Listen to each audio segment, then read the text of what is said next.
Oh, welcome to Storyville. It's a place for us. Thanks for hanging. Episode 4. We're here. We're doing it. We have a little bit of a new setup, if you could tell. A little bit of audio issues, but now we got this.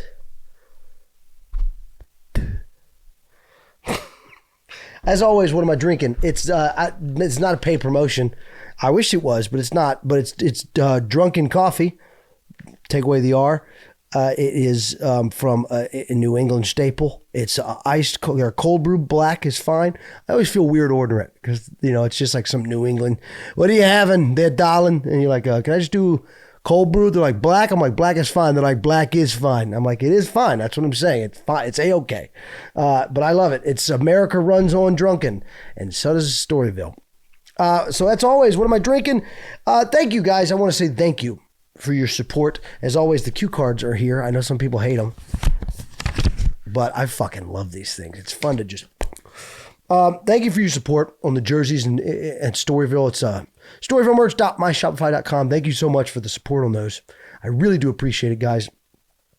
If you want one, I'm wearing one. This is actually, I call these the Mardi Gras edition jerseys because I'm from New Orleans, and right now it is carnival season. It's Mardi Gras season right now. So if you're watching from New Orleans, go in there, get yourself a jersey. I'll sign it for an extra $10, and it's shipping and taxes are included in the price. It's fucking a hell of a deal for a goddamn hockey jersey, and it's breathable. So it's not, if it's hot out there, which it is, it's hot out there in New Orleans. Go get you some, guys. You got everything on there. Go check it out. Thank you to everybody who's bought one and got those 2 free tickets that came with the special edition stage-worn jerseys. Anyway, this will be just where I cut it. Just like all right. I know you guys keep asking me about where I'm going to be, who I'm going to be with.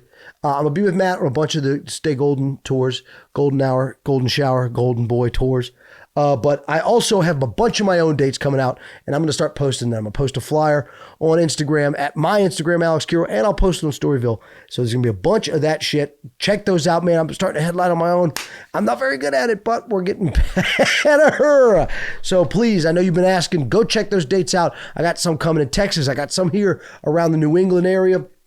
I got some back in California, and I got some, I'm pretty sure down in Florida, and I got some coming to Buffalo, New York, a bunch of Funny Bones, a bunch of Heliums. Please go check that out on my Instagram. All right, guys, that's it for that.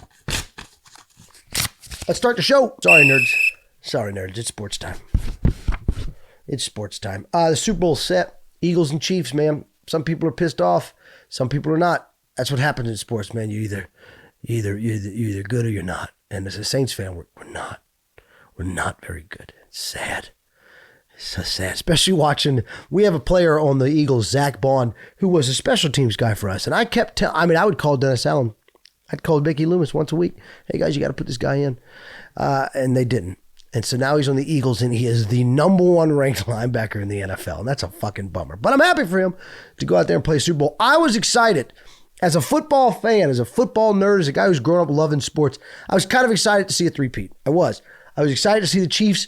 I know some people are like, I'm like, I want to see history. I want to be alive and say, I saw a three-peat in the National Football League. It's never happened. It's almost impossible to happen in any sports league. I wanted to say, I saw it. And then Patrick Mahomes flopped.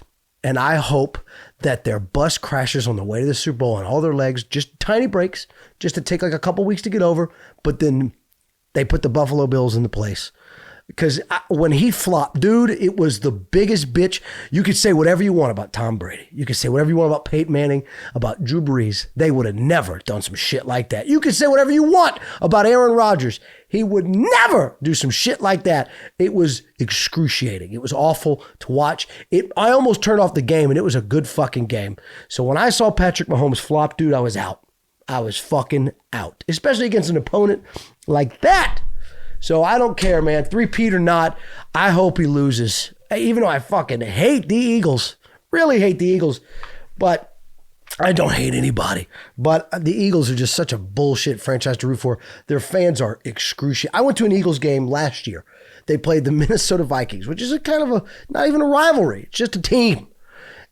There was a poor kid. He was decked out in green, decked out in Eagles gear, and he had a little purple wristband on. And they called him the worst things you could ever hear. He ripped it off and he cried. I don't even think he ended up at the game. So fuck the Eagles. Fuck the Chiefs now too, but I like the Super Bowl. That's it. So you're welcome, nerds. Sports is pretty short. All right. It's the Storyville portion of Storyville. Story time, guys. Funny stories. We got two very good ones. That's the good thing about these mics is I can just get in here. Just get in here and talk to you like, like we're just making love. Just making love. Tonight on Storyville. Welcome to NPR. Tonight on Storyville, we have a midget wrestling with her demons. That's true. She's a little person. I called her a midget because you came in the Thunderdome. Okay? Dwarf? I don't know. I have friends that are little people, and they tell me that midget is like saying retarded.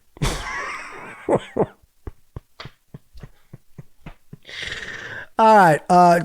Welcome to Storyville. Welcome to the Storyville portion of Storyville. I got two very good stories this week from Courtney Mulligan at Cordy140. That's short and sweet, which she says she's a little person, so her name is like her.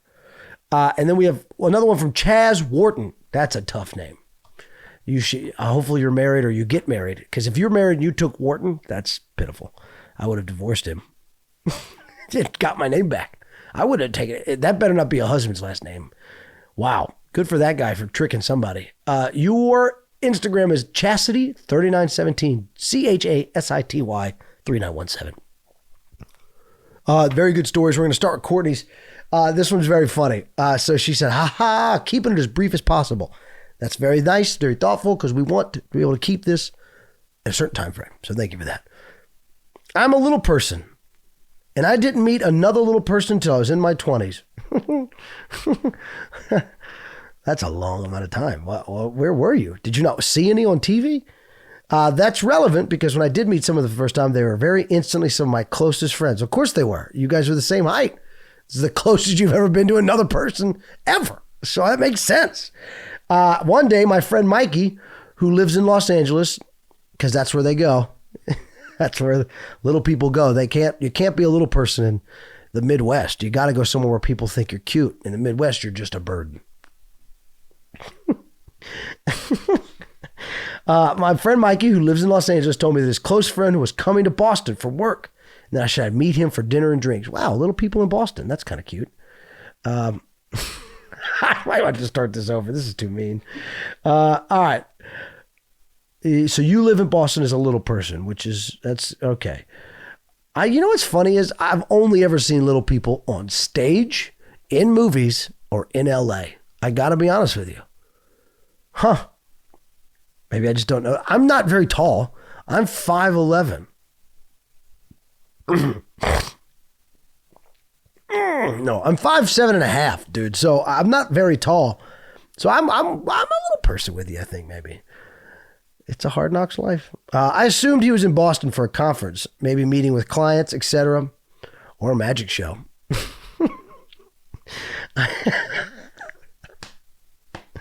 I should have had a clue when I got to his hotel and he answered his door in ripped up jeans and no shirt. He was hate crimed.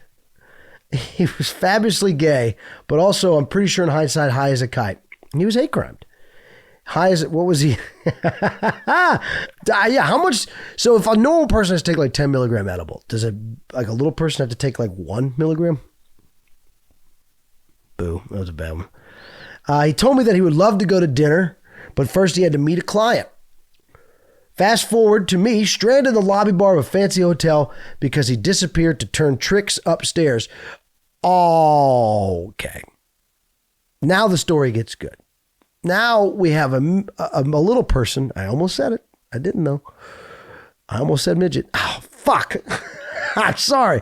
I was trying to stop myself from saying it. So you're upstairs while old tiny boy is turning tricks upstairs. You're downstairs. It was the coldest night of the year and I felt like I couldn't leave him because I had his coat. You could leave him. Fuck him. Leave his coat at the goddamn... What is it?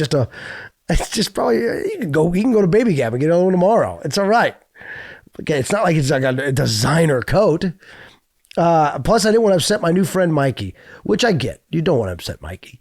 When he finally emerged an hour or so later, he was with some girl who he decided we needed to give a ride to. Look, there's a lot of things I'll do in my life. If I just banged a little person, I'm going to take a cab. I'm not going to drive home with both of them. That's not, oh, maybe she was trying to, what if that person was trying to, you too?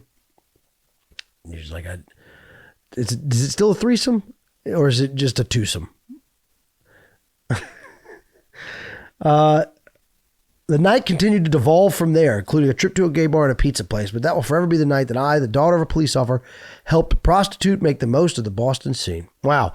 You know, Courtney, I want you to DM me because I want to spend the night with you. I want to see what your night is like. And usually people would say this all the time. They're like, I'm the daughter of a police officer. I'm the daughter of a preacher. Y'all the weirdest ones. Y'all the weirdest ones, dude. I've said this on the podcast before. Nurses and girls in law school. The wildest, freakiest, weirdest people, and daughters of preachers, daughters of police officers. That's a very good story, Courtney. I want you to DM me. You got to take me out. I want to meet this person.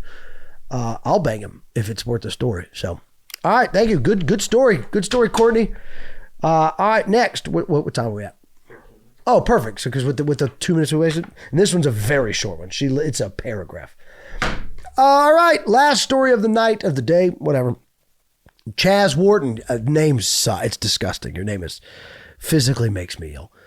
Chastity 3917. She's got a story right here. It says, my friend went to a wine class. She comes home in a good mood, and her daughter looked her dead in the eye and said, maybe you should focus more on the classes, less on the wine. Okay, so I need to start maybe reviewing some of these. It was short. I spent too much time with the first one because it was so good. This is this is not a story. This is an anecdote. Okay. When I said short stories, I meant it. You sent me an anecdote. You sent me like a bad open micer's first joke. Okay, Jess. So do better next time. That one's not bad though. I get it. The daughter called her mom an alcoholic. So that's probably, how old is this story? I would like to know if that daughter is now in a foster home, or if the mom is, what she devolved to. But man, that's sad. I guess actually, now that I think about it, that's real sad. As someone who struggled with alcoholism, that is sad to think that your son or daughter is like, hey, you're drunk. Also, it's a wine class. The point of the class is do you just drink wine? What do you do at a wine class? Do you learn about wine? You have to drink it. I'm trying to learn knowledge. I'm trying to gain as much knowledge about this thing as I can, right? Some of you ladies, some of you men, and some of you ladies could probably go to like that's dumb. I'm going to edit that out. I will not add that. A wine class, you're supposed to get drunk. It's the point. It's the point to get drunk. So, I don't know. Maybe fuck that kid, Let mom have a little loose. Was there a father involved? If there wasn't, it's weird to leave your daughter at home while you're just getting drunk at a class. It's a weird excuse to get drunk. But anyway, with that being said, Chastity Wharton, anecdote, but it was a short and sweet story. Not actually very sweet, very sad. But thank you. That is kind of the goal here. Maybe a little longer, but not that long. Thank you guys so much for your stories. And as always, thank you for hanging, man. This is a place for us. Welcome to Storyville. I'm wearing the city edition, the Mardi Gras edition jersey. I don't know if I talked about it earlier. Did I talk about it earlier up top? I can't remember. I think I did. Yeah, poquito. It's carnival season in New Orleans right now. So these are very special. If you're listening to New Orleans, if you're listening anywhere around the world, that's talking to you, Cambodians. I know I got a couple Cambods, a couple Odians on the pod. Please go to StoryvilleMerch.myshopify.com. Go follow shop my Storyville pod on Instagram, Storyville_pod. Share it. If you think somebody else would appreciate this, send it to them, right? Send me stories, guys. If you've been listening and haven't sent in a story yet, send me a story. Send me a story. Other than that, this has been Storyville. Thank you guys so much. See you later. Oh, you know what? I forgot my favorite part of the podcast and your favorite part too. That's episode 4. Thank you for hanging. Come back and hang next week. See you later.